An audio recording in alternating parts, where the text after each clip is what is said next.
Hello friends, पारस classes में आप सभी का बहुत बहुत स्वागत है। जैसा कि आप सभी को पता है, ये हमारी एक सीरीज चल रही है 100 golden rules of English grammar वाली। तो कल हम लोगों ने यार 90 तक रूल कवर कर लिए थे। अगर आप में से किसी ने इसके पहले वाले पार्ट नहीं देखे हैं तो पार्ट वाइज ये 100 रूल डले हुए हैं, इनकी वीडियो ऑलरेडी अपलोडेड है। आप बाकी के पार्ट भी देखेंगे और आप इस पार्ट को तो देख ही रहे हैं, तो डेफिनेटली वीडियो आपके लिए बहुत ही हेल्पफुल होती है, बहुत ही इंपॉर्टेंट होती है। वीडियो को लाइक करेंगे, वीडियो को शेयर करेंगे, और अगर अभी भी चैनल को सब्सक्राइब नहीं किया है तो चैनल को सब्सक्राइब करके बेल आइकन भी प्रेस करेंगे ताकि टाइम पर आपको नोटिफिकेशन भी मिलती रहे। चलिए स्टार्ट करते हैं। देखिए, आप ये नंबरिंग पे नहीं जाएंगे, नंबरिंग मैंने कल ही आपको चेंज करा दी थी। तो आज जो हम रूल करने वाले हैं वो करने वाले हैं 91 नंबर का रूल। ठीक है, चलिए। कल मैंने आपको एक बहुत ही इंपॉर्टेंट रूल बताया था, जब कॉम्परेटिव डिग्री में क्या आ जाए, ऑफ द टू लगा जाए कॉम्परेटिव डिग्री के बाद, तो वहाँ आपको क्या करना है, वहाँ आपको जो कॉम्परेटिव डिग्री आपने यूज़ की है उससे पहले आपने क्या करना पड़ेगा, द आर्टिकल का यूज़ करना पड़ेगा। ये हम लोगों ने यहाँ तक कल कवर कर लिया था। ठीक है, चलिए 91 नंबर का रूल देखेंगे। नंबरिंग देखिए, मैं आपको बताती जा रही हूँ। 91 नंबर का रूल है, वो आपसे क्या कह रहा है ज़रा समझते हैं। चलिए देखिए, कभी कभी क्या हो कि कॉम्परेटिव डिग्री का यूज़ किया गया हो और उसके बाद क्या आया हो, देन आया हो। ठीक है, फिर से सुनेंगे एक बार, क्योंकि कॉम्परेटिव डिग्री के रूल इतने इंपॉर्टेंट है कि जनरली उनसे आपके बैंकिंग, आपके एसएससी सीजीएल वगैरह में क्वेश्चन डेफिनेटली आता ही आता है। ठीक है, तो बहुत अच्छे से समझेंगे। चलिए, जब भी क्या हो, कॉम्परेटिव डिग्री हो, देखिए कभी भी क्या होता है, ये डिग्री ऑफ कंपैरिजन जब आती है, तो जब कॉम्परेटिव डिग्री आती है वो तीन तरीके से आती है जनरली। ठीक है, या तो कॉम्परेटिव डिग्री के बाद क्या होगा, देन का यूज़ होगा, केवल देन का यूज़ होगा, या फिर देन के बाद हो सकता है एनी अदर का यूज़ आ जाए, और होता है इसका थर्ड टाइप का जो यूज़ वो होता है कि देन के बाद आपका मोस्ट अदर आ जाए। ठीक है, तो यहाँ जो बात हो रही है वो किसकी हो रही है कि देन के बाद जब केवल क्या आया हो, देन आया हो। ठीक है, उस कंडीशन में आपको क्या ध्यान रखना है, उस कंडीशन में आपको ध्यान रखना है कि तब आर्टिकल्स, तब ये डिग्री से पहले, तब कॉम्परेटिव डिग्री से पहले किसी भी आर्टिकल का यूज़ नहीं होता। ठीक है, वो इसलिए आपको ये वाला रूल यहीं क्लियर किया गया क्योंकि कल जो हमने रूल पढ़ा था वह ऑफ द टू आया था, इसलिए हमने कॉम्परेटिव डिग्री के पहले क्या लगा दिया था, आर्टिकल दा का यूज़ किया था। तो ठीक है, आपको दोनों रूल में कंफ्यूज नहीं होना है। कॉम्परेटिव डिग्री के पहले दा कब लगाना है वो क्लियर है, जब ऑफ द टू आएगा तब आपको कॉम्परेटिव डिग्री के पहले दा लगाना है। जब सेंटेंस में ऑफ द टू नहीं है, कॉम्परेटिव डिग्री के जस्ट बाद क्या है, कॉम्परेटिव डिग्री के जस्ट बाद देन का यूज़ है, तो ऐसी कंडीशन में आपको कॉम्परेटिव डिग्री के पहले किसी आर्टिकल का यूज़ नहीं करना होता है। ठीक है, अब हम लोग एग्जाम्पल भी देखेंगे। देखिए, Neelu is more beautiful than Shweta. ठीक है, अब इसका क्या मीनिंग निकलता है, देखिए नीलू इज मोर ब्यूटीफुल मतलब नीलू ज्यादा सुंदर है, अधिक सुंदर है, देन श्वेता। ठीक है, किससे ज्यादा सुंदर है, श्वेता से ज्यादा सुंदर है। ठीक है, चलिए नेक्स्ट वन रूल देखेंगे। आई होप दोनों रूल्स का जो कंफ्यूजन है वो आपका दूर हो गया होगा कि कब हमें कॉम्परेटिव डिग्री से पहले द लगाना होता है और कब कॉम्परेटिव डिग्री के पहले हमें द यूज नहीं करना होता। ठीक है, और ये रूल मैं आपको आगे ही कवर करा चुकी हूँ कि मोर कब लगाते हैं और ईआर हम ऐड कब ऐड करते हैं। ठीक है, नहीं भी अगर ये वाला रूल कवर किया है तो आपकी एक रेन एंड मार्टिन वाली बुक की सीरीज चल रही है, वहाँ हम लोग चैप्टर वाइज डिस्कशन कर रहे हैं, आप वहाँ भी उस सीरीज को देख सकते हैं, और ये जो आपके बहुत ही बारीक बारीक वाले कन्फ्यूजन है आप उनको वहाँ से क्लियर कर सकते हैं। ठीक है, चलिए नेक्स्ट वन रूल देखेंगे 92 नंबर का।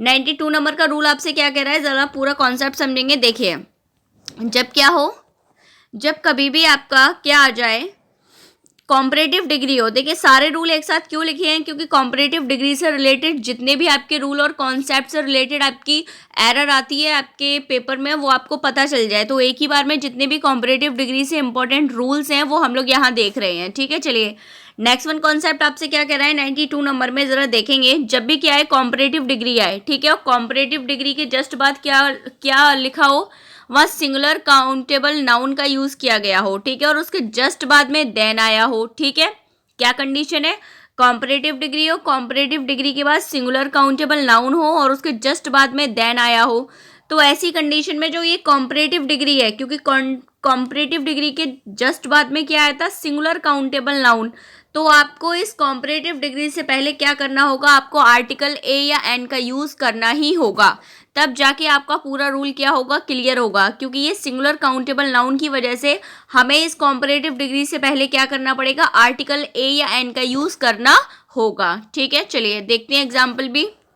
देखिए, Ravi is a better singer than Asha. ठीक है, देखिए Ravi is a better singer than Asha. तो अब हमने क्या लगाया, देखिए यहाँ सिंगुलर काउंटेबल नाउन था, क्योंकि क्या है ना, कभी भी जो नाउन है हम उसको बिना आर्टिकल के यूज नहीं कर सकते। ठीक है, और ये आपको पता है, एक देखिए एक रूल तो आपका वैसे भी ये यहाँ भी बन जाता है। वो क्या होता है मैं आपको बताऊं, कि ऐसा नहीं है कि आप अगर यहाँ कोई डिग्री आ रही है तो ये आर्टिकल उठा के आप यहाँ सिंगर से पहले रख दें कि Ram Ravi is better a singer than Asha. आपका सेंटेंस का स्ट्रक्चर बिल्कुल गलत हो जाएगा। ठीक है, तो ये एक पोजीशन है आर्टिकल की कि हमें किस पोजीशन में आर्टिकल को कहाँ रखना है। ठीक है, मान लीजिए आपकी कोई एडजेक्टिव आती है, आपकी डिग्री आ रही है, तो फिर वो आर्टिकल उस डिग्री या उस एडजेक्टिव या उस एडवर्ब के पहले ही रखा जाता है। ठीक है, तो ये पोजीशन ऑफ आर्टिकल का रूल है। तो ये भी आपको ध्यान रखना है कि जो सही प्लेस है इस आर्टिकल का वो कहाँ है, वो इस कॉम्परेटिव डिग्री के पहले होगा, ना कि इस नाउन के जस्ट बगल में। ठीक है, ये मिस्टेक आती है तो आपको ध्यान रखनी है। ओके,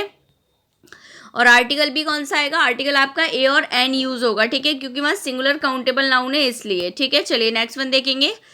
और भी एक एग्जाम्पल है, देख लेते हैं। Ravi is a better singer than Asha. ठीक है, ये आपको ध्यान रखना है। ओके, चलिए नेक्स्ट वन देखेंगे। देखिए यहाँ आर्टिकल छूट गया है, यहाँ आप आर्टिकल नोट डाउन कर लेंगे। ठीक है, चलिए नेक्स्ट वन देखते हैं। रूल नंबर 93 में क्या बताया जरा जरा देखेंगे। देखिए बहुत ही शानदार कॉन्सेप्ट्स हैं और आपको ऐसे कॉन्सेप्ट एक साथ नहीं मिलने वाले हैं, तो आप डेफिनेटली वीडियो आपके लिए बहुत ही हेल्पफुल है। तो वीडियो को लाइक ज़रूर करेंगे और कमेंट करके भी बताया करिए कि आपको वीडियो कैसी लगी। और उसके अलावा भी अगर आपको किसी क्वेश्चन से रिलेटेड कोई डाउट है तो आप नीचे कमेंट बॉक्स में आप कमेंट करके बता सकते हैं। ठीक है, चलिए देखते हैं रूल नंबर 93। देखिए सबसे पहले क्या लिखा है, देखिए जब किसी सेंटेंस में क्या आ जाए, दो कॉम्परेटिव डिग्री हो, अब कैसा रहेगा पूरा स्ट्रक्चर जरा समझते हैं। ठीक है, सेंटेंस की स्टार्टिंग ही किससे होनी है, सेंटेंस की स्टार्टिंग ही कॉम्परेटिव डिग्री से होती है। ठीक है, बस उस कॉम्परेटिव डिग्री के पहले क्या लगा हो, आर्टिकल दा का यूज हुआ हो, तो दा प्लस कॉम्परेटिव डिग्री, उसके जस्ट बाद में सब्जेक्ट आया हो और उसके बाद में जस्ट वर्ब आई हो। ठीक है, उसके बाद कॉमा लगा हो, कॉमा सेपरेशन दिखा रहा है दोनों पार्ट्स के बीच में, फिर आपका क्या हुआ हो, फिर आपका द आया हो, फिर आपका कॉम्परेटिव डिग्री आई हो, then subject and after that verb. ठीक है, अगर इस तरीके की कंडीशन आपके सामने आती है किसी सेंटेंस की, तो आपको क्या करना होगा, तो वहाँ पे एक्चुअली ये जो रूल है ये दिखाता है कि एक साथ किसी चीज़ में या तो क्या हो रही है, या तो इंक्रीजिंग हो रही है या डिक्रीजिंग हो रही है। ठीक है, या तो साथ साथ वो लोग बढ़ रहे हैं या साथ साथ उनमें गिरावट आ रही है, ये रूल ये शो करता है। ठीक है, तो अगर ऐसी कंडीशन है तो वहाँ आपको क्या करना होगा, वहाँ आपको दोनों कॉम्परेटिव डिग्री से पहले दा का यूज़ करना होगा। किसका यूज़ करना होगा, दा का। ठीक है, जैसे देखते हैं। और एक बात और ध्यान रखेंगे, एक तो दा का तो यूज होगा ही होगा, और दोनों कॉम्परेटिव डिग्री क्या होंगी, अपने सेम फॉर्मेट में होंगी। ठीक है, देखिए जैसे कि the more he gets comma the more he wants. ठीक है, नेक्स्ट वन देखेंगे। देखिए the higher we go the cooler we fall. ठीक है, इस तरीके से। तो यहाँ क्या होता है, जब दोनों सेंटेंस की स्टार्टिंग ही कॉम्परेटिव डिग्री से हो रही है, मतलब हम क्या कर रहे हैं, हम एक साथ दिखाना चाह रहे हैं किसी टू थिंग्स के बीच में, या तो क्या हो रहा है, एक साथ में इंक्रीजिंग हो रही है या फिर वहाँ डिक्रीजिंग शो की जा रही है। ठीक है, तो आई होप ये भी कॉन्सेप्ट आपको क्लियर हो गया होगा, 93 नंबर का कॉन्सेप्ट। चलिए नेक्स्ट वन देखेंगे, इसके बाद में इंपॉर्टेंट कॉन्सेप्ट। देखिए नाउन नंबर से रिलेटेड आपकी कॉन्सेप्ट है, वो उसको ज़रा समझते हैं। ठीक है, चलिए नाउन नंबर से रिलेटेड क्या है, सबसे पहले नाउन नंबर आपको पता होना चाहिए। नाउन नंबर में हम क्या समझते हैं, नंबर का मतलब किससे, संख्या से है। तो नाउन के नंबर को हम लोग टू टाइप्स या टू पार्ट्स में डिवाइड करते हैं। First one singular noun and second one plural noun. ठीक है, प्लूरल नाउन। तो सिंगुलर से प्लूरल बनाने के लिए हम लोग कई सारे कॉन्सेप्ट्स को फॉलो करते हैं। ठीक है, अब डिफरेंट डिफरेंट तरीके के नाउन को हम लोग डिफरेंट डिफरेंट तरीके से क्या करते हैं, प्लूरल फॉर्म में चेंज करते हैं, और हर नाउन का प्लूरल फॉर्म में चेंज करने का एक अलग कॉन्सेप्ट हो सकता है। ठीक है, तो वही नीचे बताया गया है अलग अलग कॉन्सेप्ट की किस टाइप के नाउन को हमें किस तरीके से उसके प्लूरल फॉर्म में चेंज करना है। ठीक है, चलिए देखते हैं। सबसे पहले देखिए जो आपका यहाँ 94 नंबर का रूल है वो आपसे क्या कहता है, जरा देखेंगे। देखिए जब भी किसी आपकी कोई नाउन है और वो अपने सिंगुलर फॉर्म में है, और उस नाउन की जो एंडिंग है वो एंड वाले अल्फ़ाबेट उसके क्या हो, या तो एक्स हो, सी एच हो, एस एस हो, एस एच हो, एस हो, ओ हो, जेड हो, ठीक है, यानी कि इन अल्फाबेट्स में से किसी भी अल्फाबेट्स पर उस सिंगुलर नाउन का क्या हुआ हो, एंड हुआ हो, वो मीनिंग फिनिश हुआ हो, तो अगर उन मीनिंग का हमें क्या करना है, प्लूरल फॉर्म बनाना है, तो हमें क्या करना होगा, उसमें ई एस को ऐड करना होगा। क्या ऐड करना होगा, ई एस को ऐड करना होगा, ये आपको ध्यान रखना है, ठीक है। चलिए, और यहाँ एक बात और ध्यान रखिए, देखिए यहाँ पे ये कब आपको एक एक्सेप्शन है इसमें, जरा सी एच वाले वर्ड को याद रखेंगे। कैसे याद रखेंगे, सी एच वाले वर्ड को। सी एच का साउंड जनरली क्या होना चाहिए, जो जनरली साउंड होना चाहिए वो का साउंड होना चाहिए। किसका, का साउंड होना चाहिए, तभी हम लोग क्या करेंगे, एस को ऐड करेंगे, ठीक है, सी एच के बाद में। चलिए, सॉरी यहाँ थोड़ा ध्यान देंगे, का साउंड नहीं होना चाहिए, क्योंकि का साउंड होगा तो वहां हम केवल एस ऐड करेंगे उसके बाद, ठीक है। लेकिन अगर उसका साउंड क्या है, उसका साउंड अगर क्या है, उसका साउंड अगर च है, ठीक है, तो फिर हम वहां क्या यूज करते हैं, वहां ई एस यूज करते हैं प्लूरल फॉर्म में, ठीक है, ये आपको ध्यान रखना है। चलिए देख लेते हैं, जैसे अब ये वाले सारे क्या हैं, ये आपके एग्जाम्पल दिए हैं कुछ, वो आपको देखना है, ठीक है। ये आपके क्या वाले एग्जाम्पल दिए हैं, सी एच वाले एग्जाम्पल दिए हैं, जिनमें हमने क्या किया है, सी एच का साउंड हमारा का था, तो हमने उनको क्या जोड़ा, हमने उनमें एस जोड़कर उनका प्लूरल बनाया, ठीक है। देखिए, स्टमक, स्टमक का क्या होगा, स्टमक्स, ठीक है। मोनार्क, मोनार्क से क्या होगा, मोनार्क्स। इस तरीके से आपको ध्यान रखना है, ठीक है। बाकी अगर इनमें से कोई भी अल्फ़ाबेट आ रहा है, तो उसमें हम क्या करेंगे, उसमें हम उसके लास्ट में ई एस जोड़ के उसका प्लूरल बना देंगे, ठीक है। नेक्स्ट वन देखते हैं, देखिए, रूल ऑफ वाई, वाई का क्या रूल ध्यान रखना है वो ज़रा देखते हैं। चलिए, 95 नंबर का रूल है ये आपका, 95, ठीक है। 95 देखिए आपसे क्या कहता है, 95 नंबर का रूल आपको ये बताता है कि अगर कोई सिंगुलर नाउन है, वो वाई पर फिनिश हो रही है, ठीक है। जैसे बॉय ले लेते हैं, चलिए, वो किस पर फिनिश हो रही है, वाई पर फिनिश हो रही है, और उस वाई से पहले भी, उस वाई से पहले भी क्या आना चाहिए, वॉबल आना चाहिए, ठीक है। क्या आना चाहिए, वॉबल। तो यहाँ हमारा क्या आ गया है, वॉबल आ गया है, ठीक है। तो फिर वहाँ वो क्या कह रहे हैं कि जब आप ऐसे नाउन का क्या बनाएंगे, ऐसे नाउन का अगर आप प्लूरल बनाएंगे, तो डायरेक्टली आपको उस नाउन के जस्ट लास्ट में एस ऐड कर देना है, ठीक है। कोई अल्फ़ाबेट रिमूव नहीं करना है, डायरेक्टली आपको एस और जोड़ देना है, ठीक है। जैसे बॉयज़ का क्या हो जाएगा, बॉय का क्या हो जाएगा, बॉयज हो जाएगा, ठीक है। इस तरीके से ध्यान रखना है, ठीक है। वे का क्या हो जाएगा, वेज हो जाएगा, ठीक है।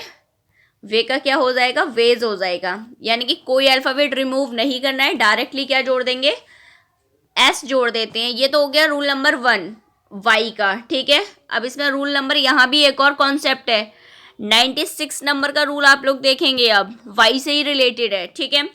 अगर कोई आपका मीनिंग, कोई आपका सिंगुलर नाउन वाई अल्फ़ाबेट पर फिनिश होता है, लेकिन यहाँ क्या कंडीशन है कि उस वाई अल्फ़ाबेट के पहले क्या आया हो, कोई कॉन्सो आया हो, कॉन्सोनेंट आया हो, ठीक है। तो वहाँ क्या करना है, वहाँ ऐसी कंडीशन में आपको उस सिंगुलर नाउन की वाई को रिमूव करना होगा, और वाई को हटा के क्या आएगा, आई, और उसे प्लूरल बनाने के लिए साथ में क्या और ऐड करना पड़ेगा, ई एस। तो पूरा कॉन्सेप्ट हम लोग क्या समझ लेते हैं कि वाई को हटा के हमें क्या लगाना है, हमें आई ई एस का यूज़ करना है उसे प्लूरल बनाने के लिए, ठीक है। जैसे देखेंगे, मान लीजिए वाइफ होता है, ठीक है, सॉरी यहाँ वाई वाला है आपका, बेबी ले लेते हैं, ठीक है, बेबी वर्ड ले लेते हैं, वी ए बी बाई, ठीक है। अब बेबी का आपको क्या करना है, प्लूरल बनाना है, ठीक है। अब प्लूरल में आपने जनरली देखा होगा कि बेबी में हम क्या करते हैं, वाई को रिमूव करते हैं और बेबीज हो जाता है, ठीक है, B A V I E S, ठीक है। तो ये इसी वाले कॉन्सेप्ट पे डिपेंड है, 96 वाले पे, ठीक है, कि अगर कोई भी सिंगुलर नाउन उसके लास्ट में वाई आया है और वाई से पहले क्या है, कॉन्सोनेंट है, तो हमें वाई को रिमूव करना होगा और उसके अलावा उस सिंगुलर नाउन में आई ई एस को जोड़ देना होगा, ठीक है। चलिए नेक्स्ट वन देखते हैं। एक रूल है आपका एफ ई से रिलेटेड, जो मैं बात कर रही थी।